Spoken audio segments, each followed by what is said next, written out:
عقدة من لساني يفقه قولي ربي زدني علما ربي زدني علما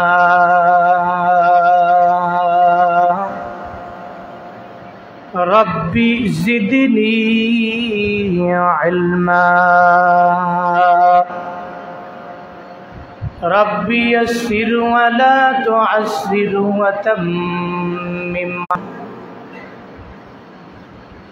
मैं दूर हूँ मजबूर हूँ ऐ सैयद आलम दीदार दिखाते नहीं आवाज सुना दो मैं सूरत यूसुफ को नहीं मैं आशिक मौला हूँ मेरा इश्क दवाना मैं आशिक मौला हूँ मेरा इश्क दवाना की जुमला जहाज के मस्जिদের ভেতরে অনেকগুলো মুসলিম ভাইদের থেকে যাচাই করে বাছাই করে আল্লাহ পাকের রহমতের নজর দিয়ে তাকিয়ে এই সঙ্গে বাস্তব জীবনে আমল করতে পারত, কোনো কাজ নাই, ফ্রি বসে আছে। আল্লাহ পাক ওই সমস্ত ব্যক্তিগুলো থেকে আমাদেরকে হেফাজত করে এই সুন্দর মজলিসে আসার মতো যে তৌফিক দিয়েছেন, ওই রবের শুকরিয়া কম হবে না বেশি হবে? কি আসতে হবে না জোরে হবে? ওই রবের শেখানো কালিমাতুল শুকর সকলে প্রাণ খুলে মন উজাড় করে চিল্লায় একবার করে সমস্বরে পড়ি আলহামদুলিল্লাহ। আরেকবার একটু আল্লাহকে খুশি করি, পড়ি আলহামদুলিল্লাহ। সবাই আমার সাথে একটু পড়ুন, রব্বানা লাকাল হামদ হামদান কাসীরান তাইয়িবান মুবারাকান ফী ইয়া রাব্বি লাকাল হামদু কামা ইয়ানবাগি লিজালালি ওয়াজহিকা ওয়া আযীমি সুলতানিকা লাকাল হামদু বিল কুরআন লাকাল হামদু বিল ইসলাম। নাকি না বললেও না, আমি বললেও কি না বললেও এটা লাভ তো লাভই। এই যে পড়লেন ইয়া রাব্বি লাকাল হামদু কামা ইয়ানবাগি লিজালালি ওয়াজহিকা ওয়া আযীমি সুলতানিকা, এই দামি জুমলা ভাই, দামি বাক্য। একটু শিখে বাস্তব জীবনে যদি মাঝে মাঝে একটু আল্লাহর শুকর আদায় করার পরে আলহামদুলিল্লাহ হামদান কাসীরান তাইয়িবান মুবারাকান ফী ইয়া রাব্বি লাকাল হামদু কামা ইয়ানবাগি লিজালালি ওয়াজহিকা ওয়া আযীমি সুলতানিকা, এতটুকু যদি পড়তে পারেন কত ফায়দা শুনবেন। তাফসীর ইবনে কাসীর, আল্লামা ইবনে কাসীর রাহমাতুল্লাহ আলাইহি উনি একটা কিস্সা আনছেন, কিস্সাটা বানানো না, কিস্সা সহিহা। আল্লাহর এক বান্দা আবেদ, কি আবেদ? আবেদকে যে ব্যক্তি আমলে ইবাদতে ভালো অগ্রগামী, একজনে দেখবেন আলেম ঠিক মতো নামাজ পড়ে না, আরেকজনে আলেম না আওয়াম কিন্তু 5 ওয়াক্ত নামাজের 1 ওয়াক্তও ছাড়ে না। আছে না ভাই? কথা বলেন না কেন? একজনে যাই না শুই না মানে না, আর একজনে একটু একটু জানে, যতটুকু জানে মানার চেষ্টা। আবেদ আল্লাহর বড় আশেক, পাগল আল্লাহ। একদিন রাতের বেলা বসে গেছে, সব ঘুমায় গেছে পরিবারের লোকেরা, একটা গোপন ঘরের মধ্যে, যেটাকে বলা হয় মুরাকাবা, বৈশা আল্লাহরে কইতেছে, আল্লাহ এমন একটা জুমলা তুমি আমারে শিখায় দাও, যেই জুমলাটা আমি আমার জবান দিয়া বের করলে তোমার এত এত এত এত নিয়ামতের শুকর আদায় হবে। আমার তো জানা নাই, আমি তো পারি না, এমন বাক্য তো আমি এখনো পর্যন্ত শিখতে পারলাম না, যতটুকু শিখছি তো এতটুকু দিয়েই তোমার শুকর আদায় করি। এমন জুমলা শিখাইয়া দাও যে জুমলার শিক্ষা করলে আমার ফায়দা হবে। সঙ্গে সঙ্গে আল্লাহ পাক ইলহাম জারি করলেন ইলকায়ে রহমানির মাধ্যমে। সঙ্গে সঙ্গে ব্যক্তি জবান দিয়ে বের করলো, ইয়া রাব্বি লাকাল হামদু কামা ইয়ামবাগি লিজালালি ওয়াজহিকা ওয়া আযীমি সুলতানিকা। আল্লাহ গো, আমি তোমার প্রশংসা করি। কেমন প্রশংসা? তুমি যত বড়, তোমার কুদরতি চেহারা মোবারক যত বড়, তোমার ক্ষমতা যত বড়, ওই বরাবর আমি তোমার প্রশংসা করলাম। ওই ব্যক্তিটা সঙ্গে সঙ্গে এটা বলল। এবার এটা বলার পরে আমগো ডান কাঁধে আর বাম কাঁধে ফেরেশতা আছে না নাই? জুনায়েদ আল হাবিবের কাঁধে আছে, আপনাদের কাঁধে নাই। আপনাদের কাঁধে আছে, আমার কাঁধে নাই। সবার কাঁধে থাকলে আমগো প্রধানমন্ত্রীর কাঁধে নাই। সবার কাঁধে থাকলেও আমেরিকার প্রেসিডেন্টের কাঁধে মনে নাই? আছে না নাই? কিরামান বলেন না, কিরামান এর মানে কি জানেন? এর মানে হইল সম্মানিত দুইজন লেখক ফিরিস্তা। এখন আমাদের সমাজে প্রচলিত আছে একটা ভুল প্রচলিত, যেটা হচ্ছে অনেকে বলে যে ডান কাঁধে যিনি আছে এর নাম কিরামান, বাম কাঁধে যিনি আছে এর নাম কাতিবিন। ভুল, আমাদের সমাজের ভুল। মনে রাখবেন কিরামান মানে হচ্ছে সম্মানিত, কাতিবিন দুইজন লেখক ফিরিস্তা। এই সম্মানিত এরা, এই কারণে বলা হয় আল্লাহ পাক নিযুক্ত করেছেন এই দুইজনকে। একজনের কাম হইল নেক লিখবে, আরেকজনের কাজ কি? দুইজন এই কাজেই নিয়োজিত, ডান কাঁধে একজন, বাম কাঁধে একজন। এখন ডান কাঁধে যিনি আছে ওনারা বলে রাখছে যদি সুবহানাল্লাহ পড়ে সঙ্গে সঙ্গে তুই 10টা নেকি আমার বান্দার আমল নামায় দিয়া দিবি। ডান কাঁধের ফিরিস্তারে বলে রাখছে আলহামদুলিল্লাহ বলছে তো 10টা নেকি বলতে দেরি, তুই উঠাতে দেরি করবি না। সুবহানাল্লাহ পড়ে না। ডান কাঁধের ফিরিস্তারে বলা আছে আল্লাহু আকবার বলতে দেরি, তো 10টা নেকি আমার বান্দার আমল নামা উঠাইতে দেরি করবি না। বলে ডান কাঁধের ফিরিস্তারে বলে রাখছে। এই যে বা জামাতে নামাজ পড়লাম না, এই মসজিদ হচ্ছে জামে মসজিদ।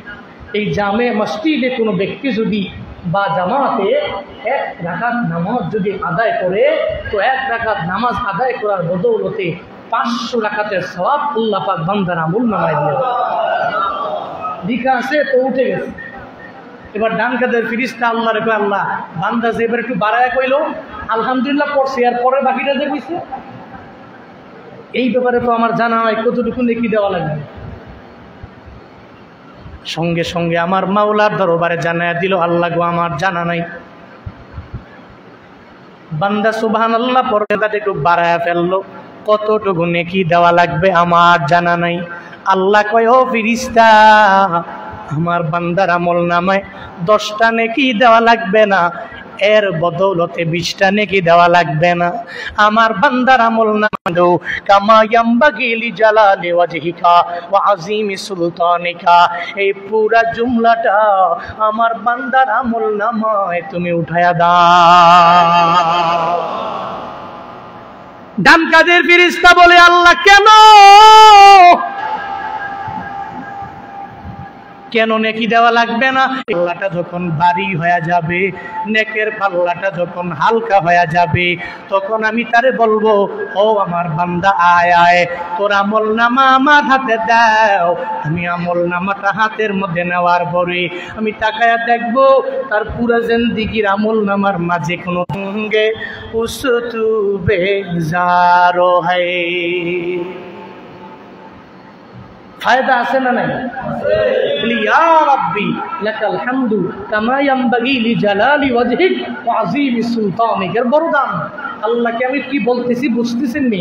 আল্লাহ আপনার কুদরত যত বড়, আমি ওই পরিমাণ প্রশংসাই আপনার করলাম। আল্লাহ আমাদেরকে আমল করার তৌফিক দান। আলহামদুলিল্লাহ যখন পড়বেন একেবারে মন থেকে পড়বেন। একটা আছে যে মুখ দিয়ে খালি কইলাম, হুজুরে কইতেছে কওয়ার জন্য কইলাম, এটা না। আপনি কিছু খাইলেন, কিছু পাইলেন, একেবারে মন থেকে। একজন ব্যক্তি যদি এখন আপনি দাঁড়ায় আছেন, আইসা যদি আপনারা বলে যদি আমার ভালো করছে, এই চিন্তা করেন না। আল্লাহ আপনাকে সুস্থ রাখছে, এই নিয়ামত কোনো টাকা দিয়া কেনা যায় না। আছে না কত কোটিপতি, কিন্তু ঠিক মতো খাইতে পারে না, ঠিক মতো শুইতে পারে না, ঢেলান দিয়া বসতে পারে না, ডান কাঁধ হতে পারে না, বাম কাঁধে ঘুমাইতে পারে না। নাই, টাকা আছে, বাড়ি আছে, গাড়ি আছে, সব আছে, সুস্থতা নাই। কি নাই? কয় না কি নাই? সুস্থতা নাই। তো লাইফে কি বয়ান করতে বলছে কিছু ঈদুল আজহা সম্পর্কে। আমি অন্যদিকে চলে যাচ্ছিলাম, আবার আসি। ঈদুল আজহা সামনে, মুসলমানদের পুরো বছরে দুইটা সুখের দিন আছে, দুইটা আনন্দের দিন আছে। এক নম্বরে কি? ঈদুল ফিতর। আরেকটা কি বলেন না? এক নম্বরে কি? ঈদুল ফিতর। দুই নম্বর ঈদুল আজহা। এই দুইটা দিন মুসলমানদের কাছে সবচেয়ে প্রিয় দিন। ঈদুল আজহা কোরবানির আনন্দ। মনে রাখবেন, ইসলামে মুসলমানদের কোরবানি হয় তিন প্রকারে। কয় প্রকারে? তিন প্রকারে কোরবানি হয়। একটা হলো জানের কোরবানি। কিসের কোরবানি? আর একটা হইল মালের কোরবানি, আরেকটা হচ্ছে মনের কোরবানি। কোরবানি কয়টা হবে? একটা কিসের? হজ করার জন্য এখন অনেক হাজি সাহেবরা আছে না, এই যে হজ করতে গেছে, এটা জানের কোরবানি, জিহাদ, জানের কোরবানি। জিহাদ করতে গেলে এমনকি অনেক সময় জান শেষ হয়ে যায়, একেবারে জীবনের তোর শেষ, মৃত্যুবরণ সহ পড়ে শহীদ হয়ে যায় জিহাদের ময়দানে গেলে। তো এটা কি জানের কোরবানি না মালের কোরবানি? কিসের কোরবানি? এটা হচ্ছে এক নম্বরে জানের কোরবানি। এবার যাকাত হচ্ছে মালের কোরবানি। দান সৎকার করি না, এই যে মসজিদ, এই মসজিদের উদ্যোগে মাহফিল হয় না? মাহফিল হইলে কালেকশন করলে টাকা দেন না? এই মসজিদের সুন্দর কেমন হয়েছে? অটোমেটিক হয়েছে? অটোমেটিক হয় নাই, আপনাদের দানের বদৌলতে হয়েছে। এই যে দান সৎকার, এটাও মালের কোরবানি। এবার জানের কাছে অনেক পরিমাণে দাম।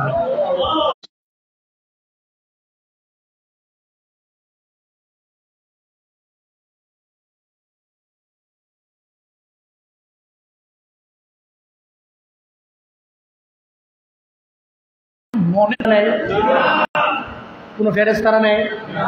নেয় নাকি? তো কে নেয়? গুস্তগুলো খাই কারা? আমরা। বলেন না কারা? আমরা। রক্তগুলো মাটি শোষণ করে নেয়, শেষ। চামড়া হয়তো কোনো মাদ্রাসায় দিয়ে দিলেন, না, আবার না হয় অনেকে বিক্রি করে ফেললো, ঠিক আছে, এই যে গেল। তাহলে এগুলো সব আমরাই। তো আল্লাহর দরবারে যায় কি?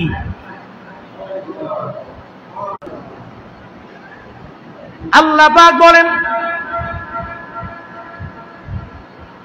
ও বান্দারা, তোমরা কোরবানি দিলে, কোরবানির গোশত সমূহ তোমরা নিজেরাই ভাগ করে নিয়ে নিলা, আত্মীয় স্বজনেরা ভাগ করে নিয়ে নিল, গরিব ফ্যামিলির লোকেরা ভাগ করে নিয়ে গেল, তোমরাই ভাগ করে নিয়ে নিলা, তোমরাই ভাগ করে খাইলা।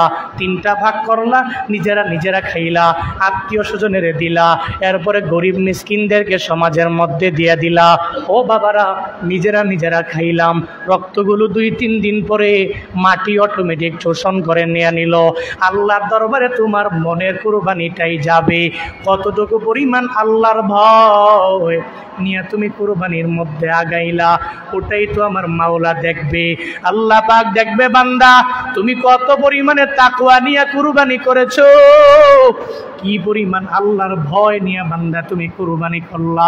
দেখবা যখন জিজ্ঞাসা করবে গরুর দাম কত ধরে, তখন তুমি বলবা গরুর দাম হলো 2.5 লাখ, তখন তুমি বলবা গরুর দাম হলো 5 লাখ, তখন তুমি বলবা গরুর দাম হলো 20 লাখ, তখন তুমি বলবা গরুর দাম হয়ে গেল আমার 30 লাখ।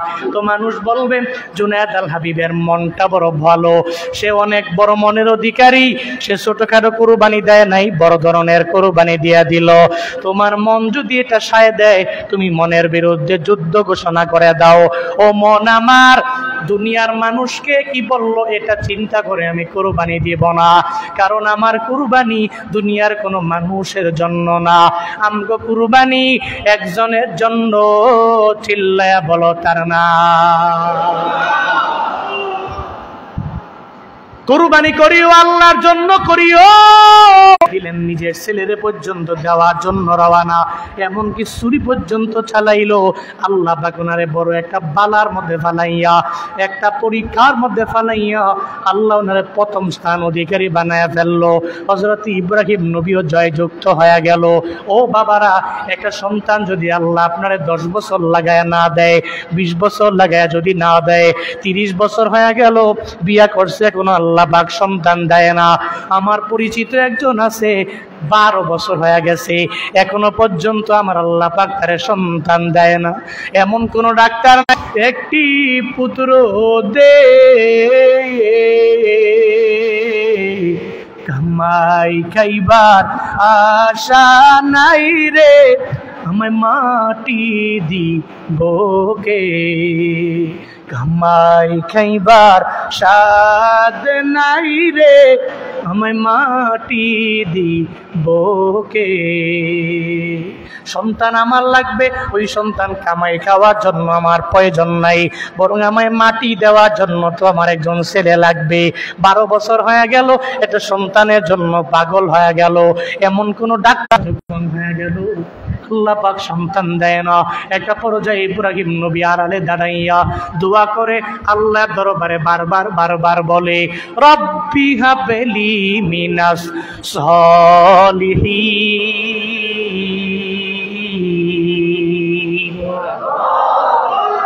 ইব্রাহিম নবী আল্লাহর দরবারে বলে, আল্লাহ গো, আমারে একটা সন্তান দাও। আল্লাহর দরবারে যখন বারবার এই বুড়া বয়সে দোয়া করে 120 বছর ইব্রাহিম নবীর হয়ে গেল। এবার বিবি শোনার পরে মুস্কি মুস্কি হাসে আর বলে, এই বয়সে তুমি আল্লাহর দরবারে সন্তান চাও, আল্লাহ তো দেবে না। ইব্রাহিম নবী কয়, আমার আল্লাহর দরবারে আমি যেখানে গিয়া সব হারায়া ফেলবো, আল্লাহর দরবারে চাইলে আল্লাহ দিয়া দিবে। দুনিয়ার সব ডাক্তারেরা যেখানে ফেল হয়ে গেছি, আমি ইব্রাহিম ওই জায়গায় দাঁড়ায়া যদি আল্লাহর দরবারে বলি, সঙ্গে সঙ্গে আল্লাহ কবুল করে নিবে। ও আল্লাহর বান্দারা, তোমার ডাক্তারেরা তোমার রিলিজ করে পাঠাইয়া দিল, হসপিটালে আর কোনো চিকিৎসা নাই, আর চিকিৎসা কোনো নাই, বলে তুমি ইন্ডিয়া যেতে পারো, কিন্তু ওই পরিমাণ অ্যাবিলিটি বান্দা তোমার নাই। অথবা অ্যাবিলিটি আছে, চিকিৎসার জন্য মাদ্রাজে গেলা, চিকিৎসার জন্য বান্দা তুমি সিঙ্গাপুরে গেলা, চিকিৎসার জন্য তুমি আমেরিকায় গেলা, চিকিৎসার জন্য তুমি মধ্যপ্রাচ্যে গেলা, দুনিয়ার সব জায়গা চিকিৎসা করে করে শেষ হয়ে গেল। আল্লাহ যদি কয় তোর চিকিৎসার মাধ্যমে আমি আল্লাহ ভালো করাবো না, দুনিয়ার কোন ডাক্তার তোমারে ভালো বানাইতে পারবে না। দুনিয়ার সব ডাক্তারেরা বিদায় করে দিতে পারে রে মানুষ। আল্লাহ যদি বলে তোরে আমি ভালো করে দিলাম, যদি আল্লাহ একবার বলে আমার এই বান্দারে আমি আল্লাহ আরোগ্যতা দিয়া দিলাম, দুনিয়ার ডাক্তার লাগবে না। আল্লাহ যদি একবার বলে রে, আল্লাহ বলতে দেরি, সুস্থতার নিয়ামত পাইতে দেরি হবে না। দুনিয়ার মানুষ ডাক্তারের সন্তান দিতে পারে না, আল্লাহ পাক দিতে পারে কি পারে না? পারে কি পারে না বলেন না? ইব্রাহিম নবী বলে, হ বিবি রে, তুমি যে বলো আমার মাওলাকে আমারে দিতে পারবে না, 120 বছর বয়স হয়েছে আমার, তো কি হয়েছে আমি আল্লাহর দরবারে বললাম। বারবার ইব্রাহিম নবী আল্লাহর দরবারে বলে, আল্লাহ গো, একটা সন্তান তুমি আমারে দিয়া দাও, যাতে করে আমার পরে আমার সন্তান দ্বীনের খেদমত করতে পারে, ইসলামের জন্য যাতে করে কবুল হয়ে যায়। ইব্রাহিম নবী দোয়া করতে লাগলো। আল্লাহ কয়, যা যা আমার খলিল ইব্রাহিম রে, আমি একটা সন্তান, আমার খলিল আমার বন্ধু ইব্রাহিম নবীর দোয়া আমি কবুল করে নিলাম। এত লং জার্নিতে আমি তারে সন্তান দিলাম না, 120 বছর বয়সে এবার আমি তারে সন্তান দিয়া দিলাম। ফাবাশশারনাহু বিগুলামিন হালিম।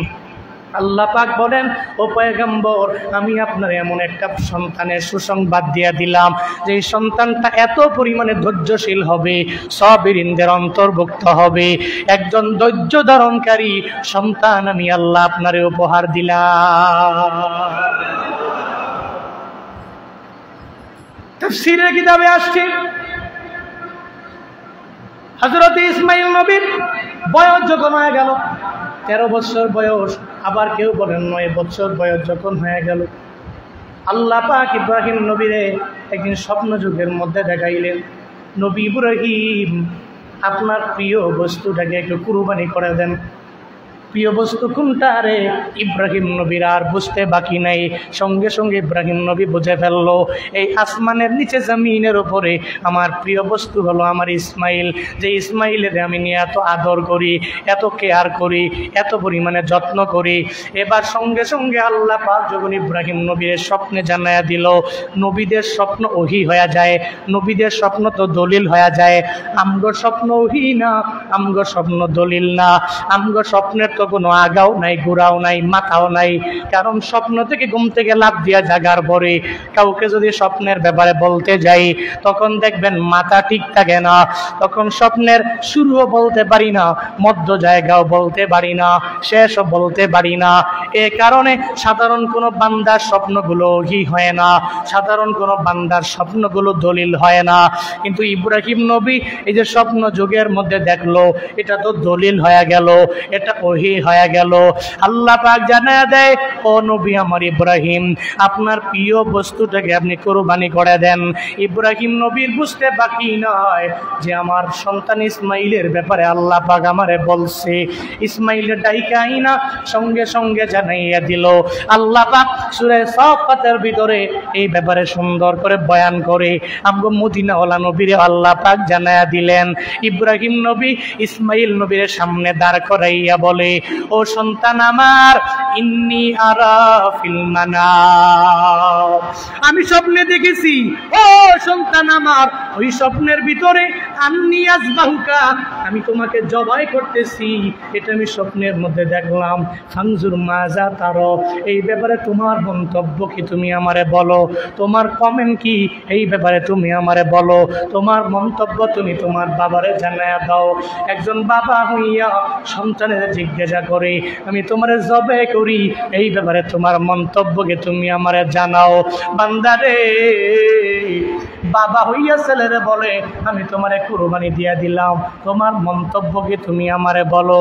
এটা কেন বলছে? বলে ইসমাইল নবীরে বলার পরে তো ইসমাইল নবী না করলেও তো ইব্রাহিম নবী জবাই করবে, কারণ এটা দুনিয়ার কোনো ব্যক্তির আদেশ না, এই আদেশ একজনের, চিল্লায়া বলো তার না।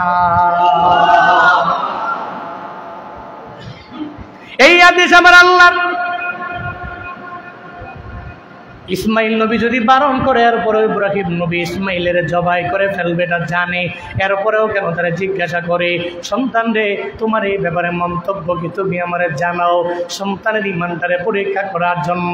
এবার সন্তানটাকে জিজ্ঞেস করার পরে সন্তানটা জানায়া দেয়, ও বাবা আমার, ক্বালা ইয়া আবাতি ফাআল মা তু'মার সাতাজিদুনি ইনশাআল্লাহ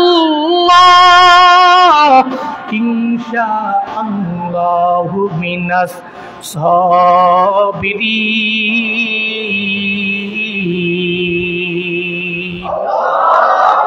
আরো জোরে আল্লাহু আকবার। সঙ্গে সঙ্গে জানায়া দিল, ও ইব্রাহিম নবী, আমার বাবা আল্লাহর পক্ষ থেকে যে আদেশ পেয়েছেন, ওই আদেশ অনুযায়ী আপনি দ্রুত কাজ করা শুরু করে দেন গো বাবা আমার। বিন্দু মাত্র পরিমাণ দেরি করবেন না, আপনার কাজ আপনি শুরু করে দিতে পারেন। তবে ওই কাজ করতে যাইয়া আপনি আমার ধৈর্যশীল বান্দাদের অন্তর্ভুক্ত হয়ে যাবেন।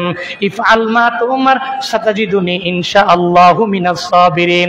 আল্লাহর ইচ্ছায় আপনিও চিরেই আমার এই সাবিরিন বান্দাদের অন্তর্ভুক্ত পেয়ে যাবেন গো বাবা আমার। চিন্তা করার বিন্দু মাত্র পরিমাণ দরকার নাই। এমনকি অন্য রাতে আসছে, হযরত ইসমাইল নবী নিজের বাবারে জানায়া দেয়, ও বাবা আমার, আপনি যখন আমারে কুরবানি করবেন, আমার চোখটারে আপনি বাইদা রাখবেন, যাতে করে এই চোখের দেখে আপনার মায়া না লেগে যায়।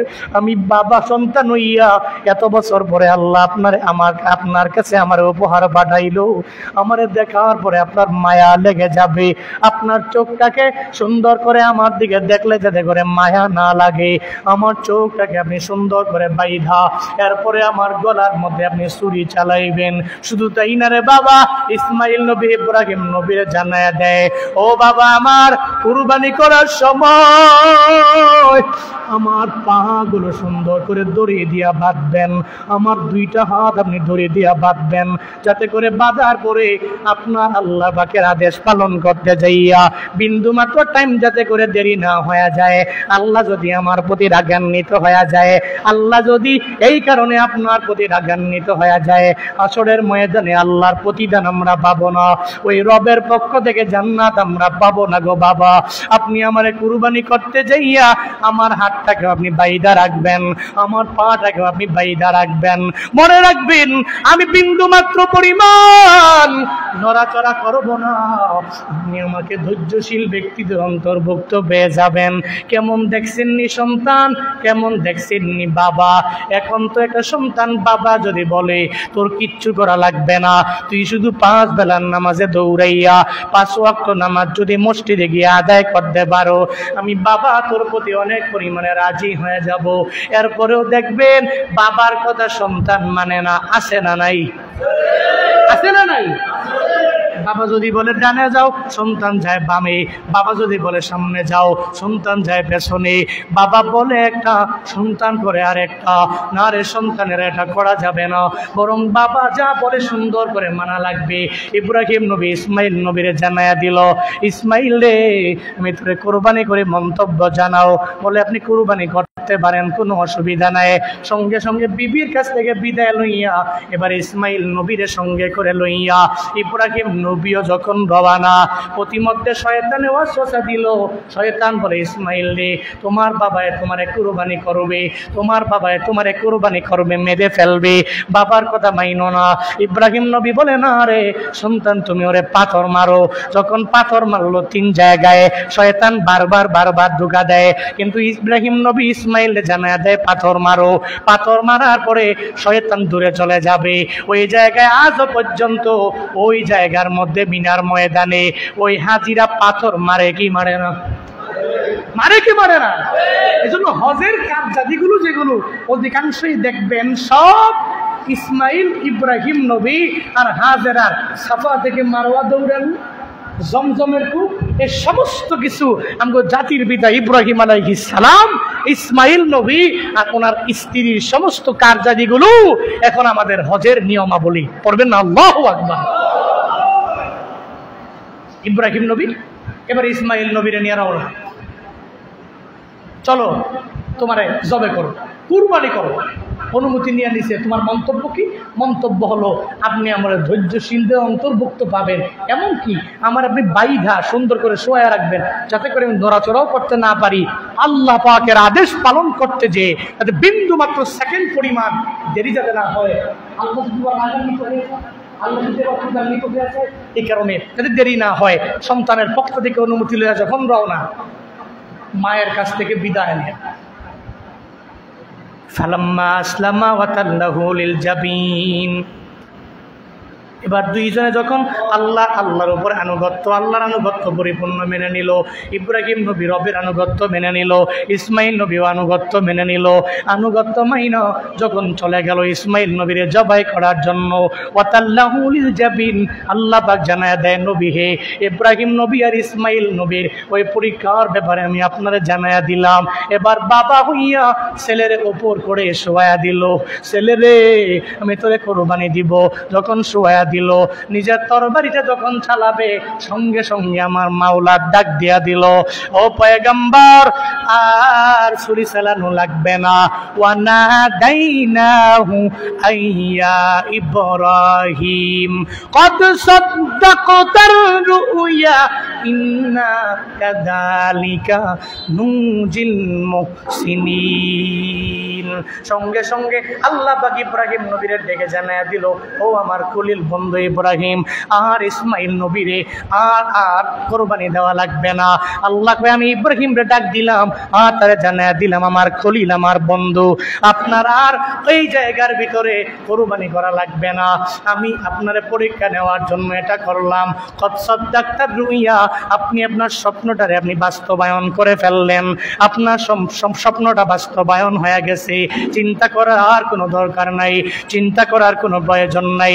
ইন্না কাযালিকা নুনজিল মুহসিনিন, যারা আমার সৎ বান্দা হয়ে যায় আমি রব মাঝে মাঝে এরকম এদের প্রতিদান দেওয়ার জন্য পরীক্ষা করি।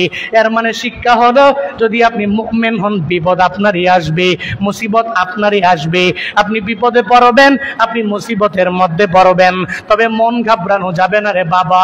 যারা মুমিন এরাই বিপদে পড়ে, এরাই মুসিবতে পড়ে, ঠিক কিনা?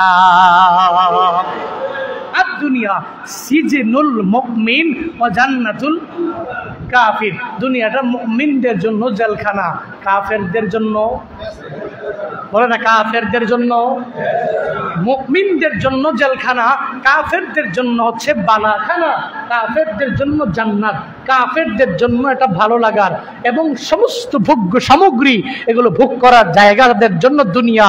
কিন্তু আমগো আখিরাত, আর দুনিয়া মাজরাতুল আখিরা, আর দুনিয়া ফানিয়া ওয়াল আখিরাতু বাকিয়া।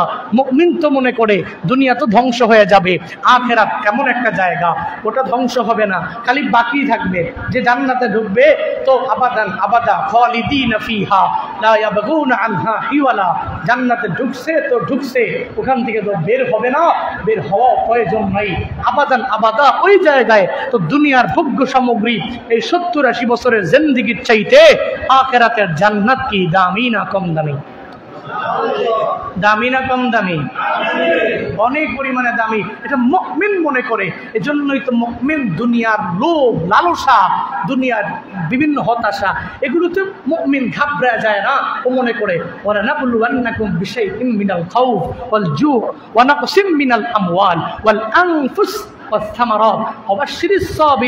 আল্লাহ তো বলছে তোমার আমি পরীক্ষা করব নুকসত দিয়ে মালের, তোমার পরীক্ষা করব তোমার মধ্যকার তোমার বিবি বাল বাচ্চা একজনকে উঠায় নেওয়ার মাধ্যমে, আমি তোমার পরীক্ষা করব তোমার ভয় দেওয়ার মাধ্যমে, আমি তোমার পরীক্ষা করব তোমার ফসলাদি কমাইয়া দেওয়ার মাধ্যমে, আমি তোমার পরীক্ষা করব তোমার ফল ফলাদি কমাইয়া দেওয়ার মাধ্যমে। তোমার পাশের খেতে ঠিক মতোই হয়, তোমার খেতে হয় না, কারণ কি? আমি তোমার পরীক্ষা করতেছি।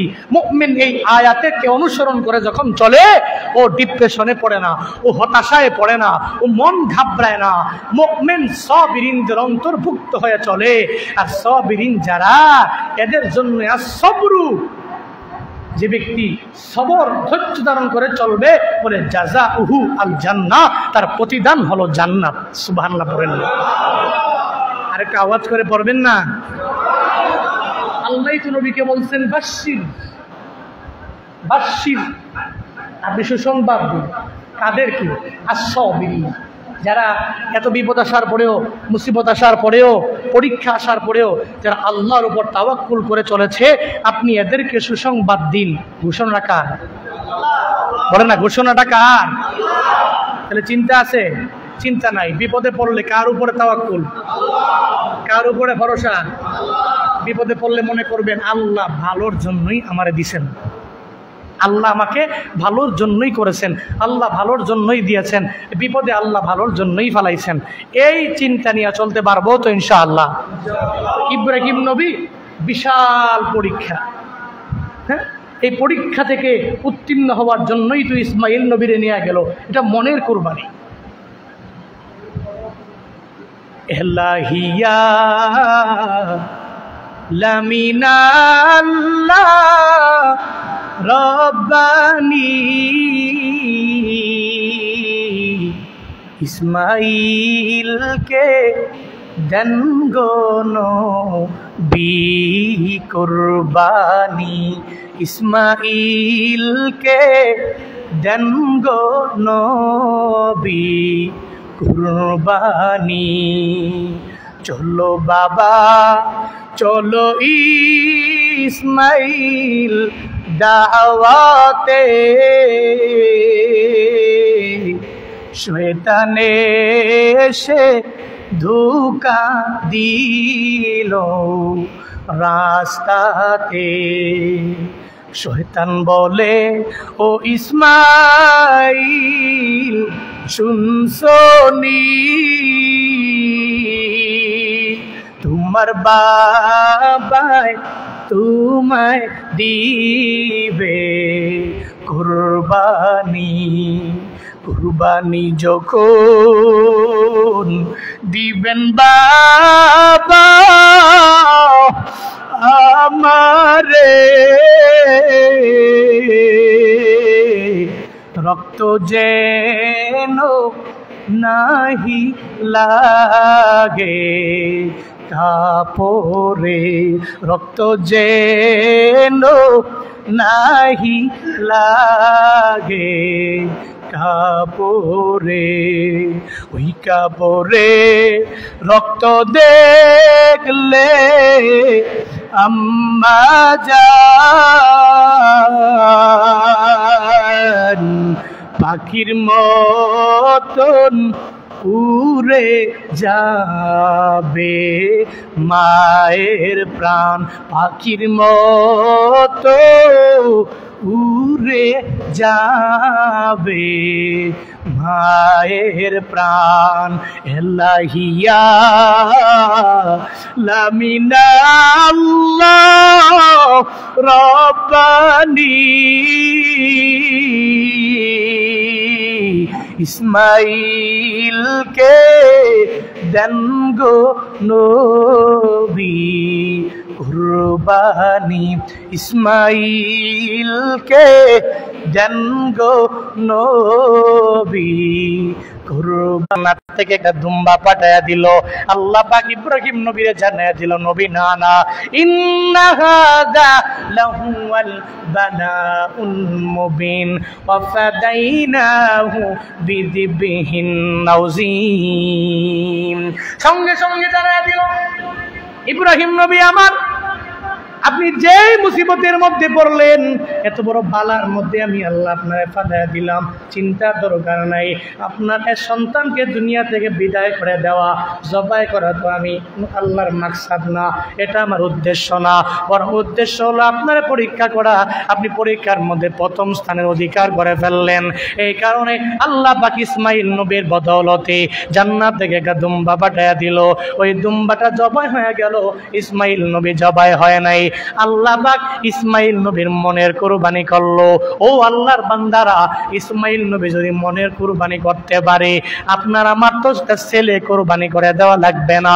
একটা গরুই তো কুরবানি করব, একটা ছাগলই তো কুরবানি করব, একটা খাসি তো কুরবানি করব, একটা দুম্বাই তো কুরবানি করব। এটা করতে যাইয়া কৃপণতা করলে হবে না। আবার 1 বছর করব আর 1 বছর করব না, বাবা, এমন হবে না। এটা বড় বড় সওয়াবের জায়গা, এটা করলে তোমার সওয়াব হয়ে যাবে।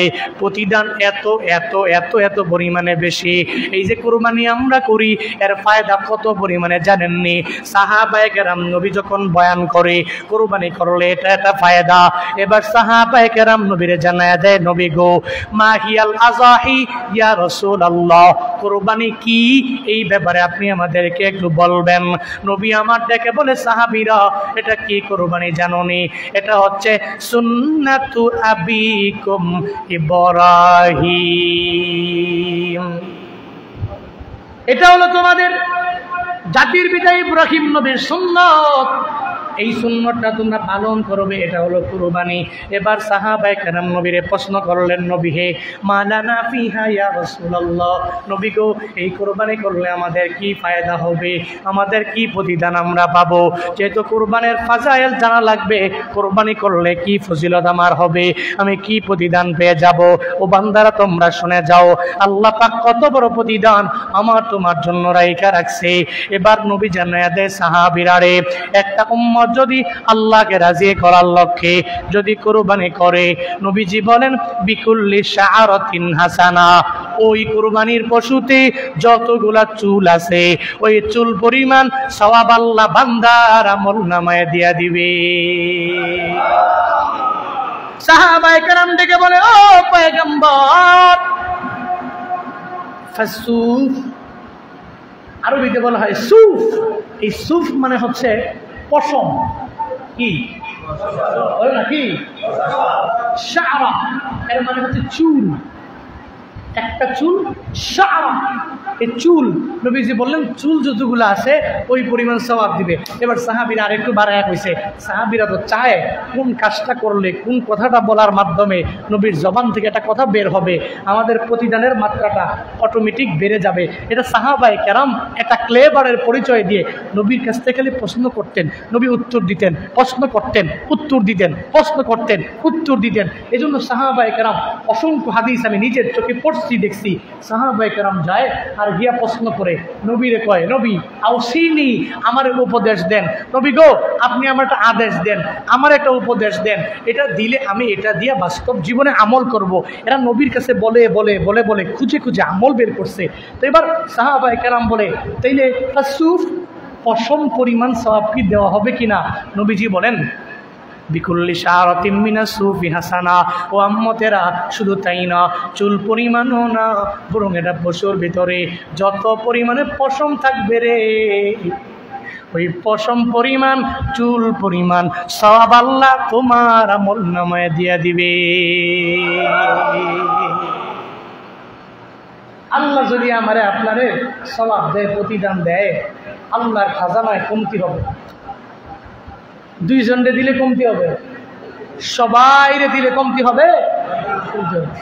এই জন্য বিকুল্লি শারাতিন মিনাস সুফি হাসানা, পশম পরিমাণ সওয়াব আল্লাহ পাক আমল নামায় দিবে, চুল পরিমাণ সওয়াব আল্লাহ আমল নামায় দিবে। এবার একটু ভাবেন, এত কষ্ট কইরা কুরবানি করলেন, কুরবানির এত ফায়দা, কুরবানির এত উপকার, এখন আপনি শরীক নিতে যাইয়া একজনের এমন শরীক নিলেন যে গুস্ত খাওয়ার নিয়তে কুরবানি দিচ্ছে, আত্মীয় স্বজনদের এভাবে এভাবে কুরবানি দিলে আত্মীয় স্বজনদের খাওয়ানো যাবে, এই চিন্তা নিয়ে কুরবানি দিচ্ছে। তো প্রতি বছর কুরবানি দেই না, এবছর নতুন মেয়েটারে বিবাহ দিলাম, তো মেয়ের জামাইয়ের বাড়ির লোকেরা আসলে খাইব কি, অন্য মানুষে বলবে কি, আমার বেয়াই আমারে কইব কি, বেয়ের কাছে একটা শর্মে পড়া যামুগা, এই শর্মে যাতে না পড়তে হয় কুরবানিতে এবার একটা ভাগ ভ্রমণে সাবধান। শরীক নেওয়ার ক্ষেত্রে সর্বোচ্চ সতর্কতা অবলম্বন করা জরুরি। আপনি সাত ভাগে কুরবানি হচ্ছেন, প্রত্যেকের মন অ্যাকুরেট আছে কি নাই এটা তো আপনি জানেন না। এই জন্য তাদের সাথে কথা বলে বলে বলে বলে সুন্দর করে বৈশা ইমাম সাহেব যারা আছেন পরামর্শ করিয়া এই 7 জন মিলিত হয়ে এরপরে কুরবানি দিবেন। মনে রাখবেন মাসআলা হলো এই 7 জনের ভিতরে যদি একজনের মনের ভিতরে গলদ থাকে, নিয়ত যদি সহি না থাকে, নিয়ত যদি ভুল থাকে, তাহলে একজনের কারণে 7 জনের কুরবানি আল্লাহর দরবারে কবুল হবে না। বলেন নাউজুবিল্লাহ। এজন্য সাবধান, এত বড় সওয়াবের কাজ আপনি করতে যাচ্ছেন, একজন শরীক নিলেন, ওর ঝামেলার কারণে আপনার কুরবানিটাও গেল, এটা করা যাবে না। চিন্তা করতে হবে। আপনি নিজের মনটাকে ফ্রেশ রাখবেন, বাকি যারা আছে সবাই ঋণিয়া বৈশা সাবধান, মন ফ্রেশ রাখবেন। আরে গোস্ত তো আমরাই খাবো, কি আমরাই খাবো। নিয়ত দরকার কি? নিয়ত রাখলেন যে আমি আল্লাহর জন্য কোরবানি করলাম। কার জন্য? কার জন্য বলেন না ভাই, কার জন্য? আল্লাহর জন্য কুরবানি করলাম, এটা নিয়ত করলেন। গোস্তটা আপনি খেলেন, গোস্ত কি আল্লাহ নিবে? ফেরেশতারা নিবে?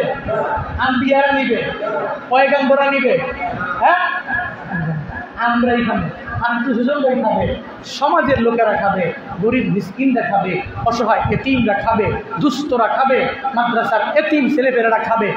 আমরাই তো খাবো, আল্লাহ তো নিবে না। এজন্য চিন্তার দরকার নেই, চিন্তা নাই। খাবেন আপনি, নিয়তটাকে সহি করেন, তাইলে আল্লাহ দরবারে মকবুল হওয়া যাবে। আল্লাহ সহি নিয়ত নিয়ে কুরবানি করার তৌফিক আমাদের সবাইকে দান করেন। একটু মন থেকে পড়েন আমিন, আর একটু আওয়াজ করে জোরে করে পড়েন আমিন। দেখবেন কুরবানি আসলে আমাদের কিছু কিছু ভাই আছে, ওদের গায়ে জ্বালা পড়া শুরু হয়। কেউ কেউ আছে দেখবেন বলবে কুরবানির সময় এতগুলা গরু একদিনে জবাই না দিলে কি হয়? গরুগুলো একসাথে জবাই না দিয়া পুরা বছরে যদি কিছু কিছু করে জবাই করে দেওয়া যায়, তাহলে মানুষ খাইতে পারবে, ভালো, সমস্যাও হবে না, সবাই ভাগযোগ করে খেতে পারবে। একদিনে এতগুলা দরকার কি?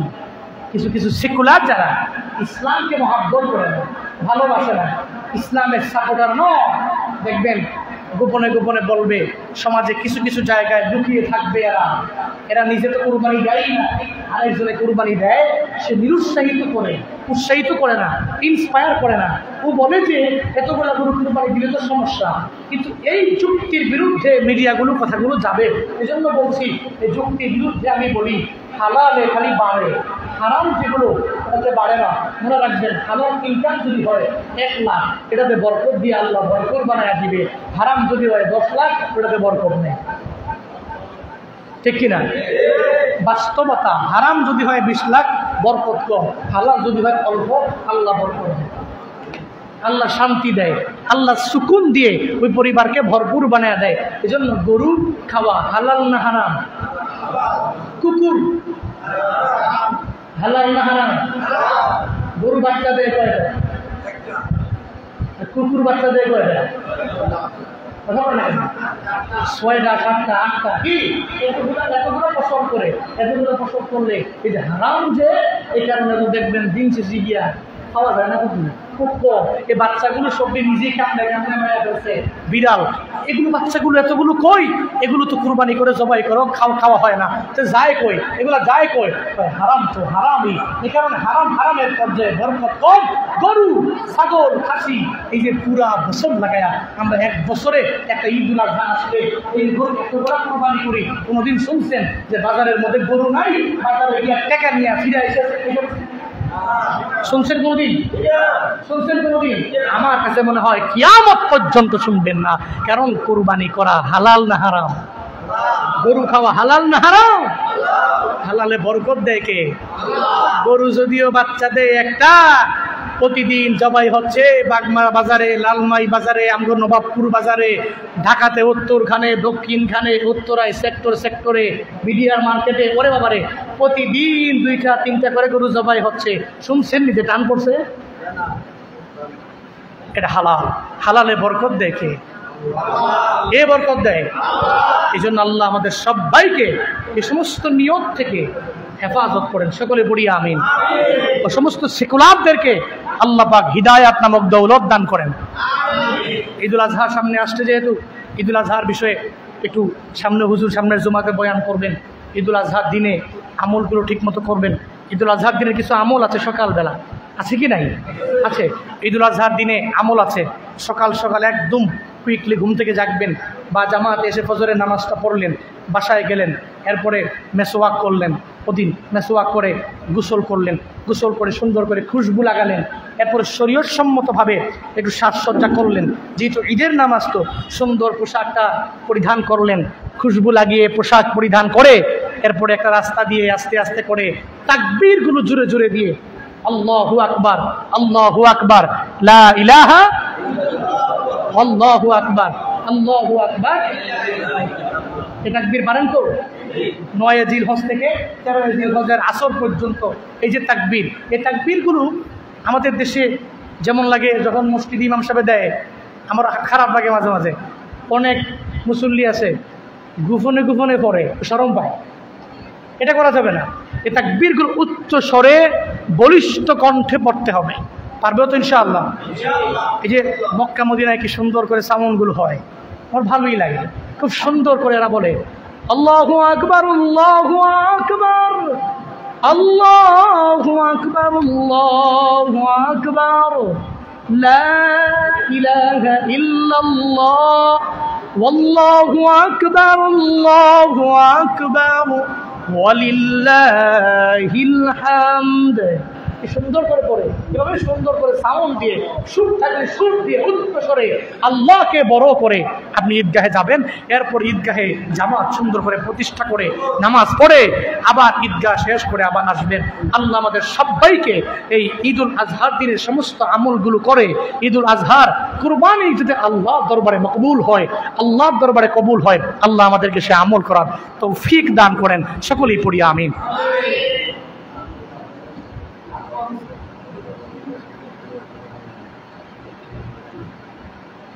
আচ্ছা, একটু আবদার করলো। আবদারটা হলো মাদ্রাসার জন্য। এতক্ষণ বয়ান শুনছেন, হ্যাঁ, মাদ্রাসায় একটু আছে না, ঘাটতি আছে মাদ্রাসায়, এই মাসের বেতনও ক্লিয়ার হয় নাই, ঘাটতি আছে। আপনারা মুহিব্বিন, মাদ্রাসাকে ভালোবাসেন, মসজিদ মুখে আপনারা মহাব্বত করেন বলেই এতক্ষণ পর্যন্ত বয়ান শোনার জন্য বসে আছেন।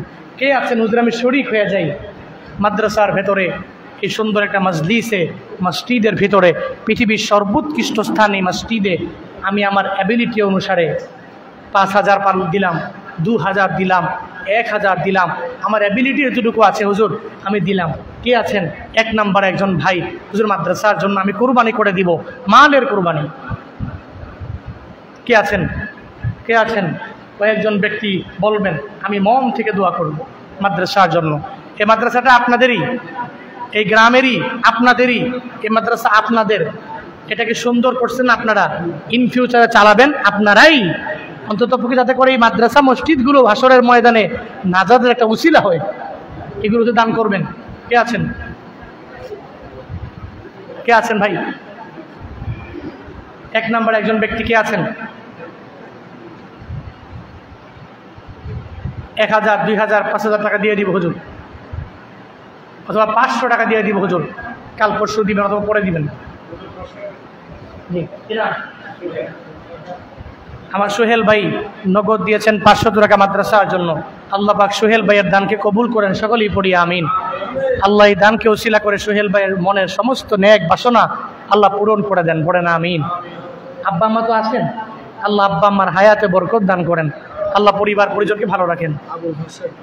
আবুল হাশেম ভাই নগদ দিয়েছেন 1,000 টাকা, আল্লাহ পাক কবুল মঞ্জুর করেন, সকলেই পড়ি আমিন। আবুল হাশেম ভাইয়ের কি আব্বা আম্মা আছেন? আব্বা আম্মা আছেন, আল্লাহ আব্বা আম্মার হায়াতে বরকত দান করেন, পড়েন আমিন। কি নাম ভাইয়ের? জাকির হোসেন ভাই দিয়েছেন নগদ 500 টাকা, আল্লাহ আমার এই ভাইয়ের দানকে কবুল করেন, মঞ্জুর করেন, আল্লাহ এই দানকে ওসিলা করে রিজিকের মধ্যে ভরপুর বরকত দান করেন, আল্লাহ পরিবারের মধ্যে খায়ের বরকত দিয়ে ভরপুর করে দেন, সকলেই পড়ি আমিন। লোকমান হোসেন ভাই 1,000 টাকা, আল্লাহ পাক কবুল করেন, সকলেই পড়ি আমিন। আল্লাহ এই মানুষগুলো আমি বলার পরে আমাকে ফিরায় নয় মাদ্রাসার জন্য দিয়েছে, আমি দোয়া করি আল্লাহ এই মানুষগুলোরে তুমি ফিরায়ও না, হাসরের ময়দানে এই দান তুমি নাজাতের উসিলা বানায়া দিও, পড়েন আমিন। এরপর কি আছেন ভাই? অল্প 500-1,000 টাকা দিয়ে শরীক হয়ে গেলেন আজকের এই প্রোগ্রামে। কে আছেন? কে আছেন? আর 2-3 জন ব্যক্তি বলেন। কি নাম ভাইয়ের? মোহাম্মদ বাবুল মিয়া, আমার ভাই দিবেন 1,000 টাকা, আল্লাহ পাক কবুল করেন, মঞ্জুর করেন। আব্বা আম্মা আছেন তো? আব্বা আম্মা আছেন, আল্লাহ আব্বা আম্মার হায়াতে বরকত দান করেন, পরিবার পরিজন যারা আছেন আল্লাহ সবাইকে ভালো রাখেন, সুস্থ রাখেন, সালামতে রাখেন, নিরাপদে রাখেন। বাবুল মিয়ার রিজিকে আল্লাহ পাক বরকত দান করেন। জহিরুল ইসলাম ভাই কত? 500 টাকা, আল্লাহ কবুল করেন, সকলে পড়ি আমিন। আল্লাহ আমার জহির ভাইয়ের মনের সমস্ত নেক বাসনা আল্লাহ পূরণ করে দেন, মনের বাসনা পূরণ করে দিয়ে ছেলে বিবি বাল বাচ্চা আল্লাহ দুধে ভাতে খাওয়ান, সকলে পড়ি আমিন। এরপর কি আছে? জাহাঙ্গীর ভাই 500 টাকা, আল্লাহ পাক কবুল করেন, সকলে পড়ি আমিন।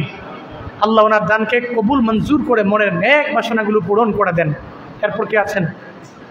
এরপর কেন কি আছেন ভাই 500 টাকা দেওয়ার মতো? কে আছেন আর? কে আছেন আর? কি নাম ভাই? রফিকুল ইসলাম। রফিকুল ইসলাম ভাই আমার 500 টাকা, আল্লাহ পাক কবুল করেন, পড়েন আমিন।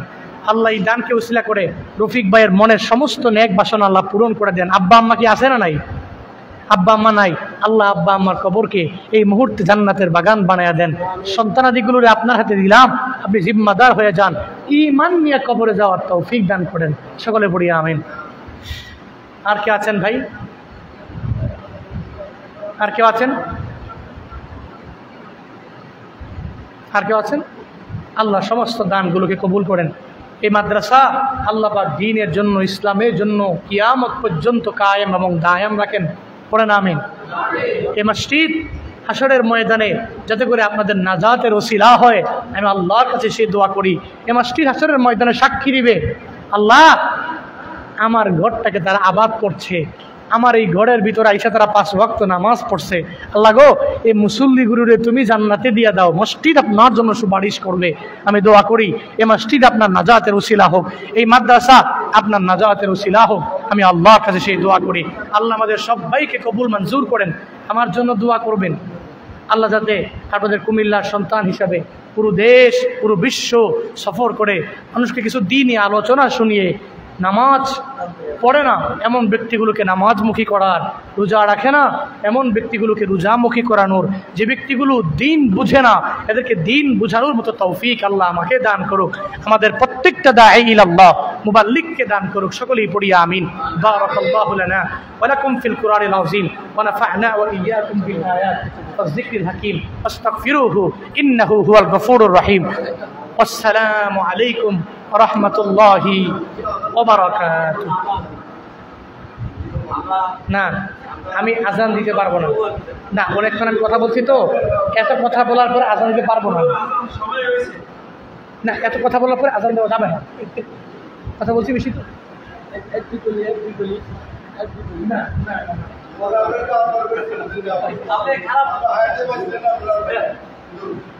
কষ্ট হয়ে যাবে তো, একটা ছোট্ট করে একটু দিয়ে। আজানও তো সময় হয়ে গেছে, আজানই দিয়ে দেন, আজান আপনারা দিয়ে দেন। আমি এখন হাই স্কেলে এখন আজান দিতে আমার কষ্ট হবে, এত বয়ান করছি তো, বয়ান করে আজান দেওয়া যায় না। হ্যাঁ বয়ানের আগে আজান দেওয়া যায়, এতক্ষণ কথা বলার পরে আজান দেওয়া যায় না। আপনারা আজান দেন, ইন ফিউচারে আসলে আমি শোনাবো ইনশাল্লাহ, আনালে এক করে শোনায় দিই। হ্যাঁ বাইরে সাউন্ড যায়, অফ করে দেন, অফ করে দেন,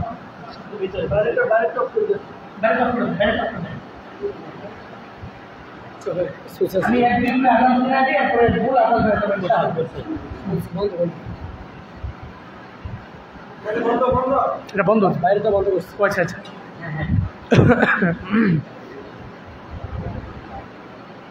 আল্লাহু আকবার আল্লাহু আকবার আল্লাহু আকবার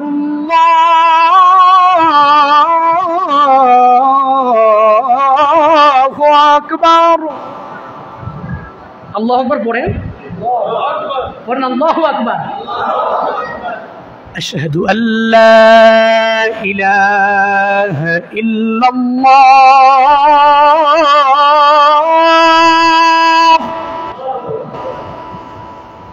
أشهد أن لا إله إلا الله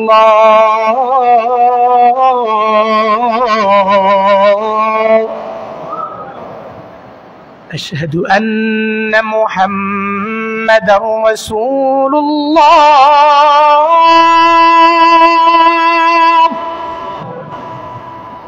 أشهد أن محمدا رسول الله।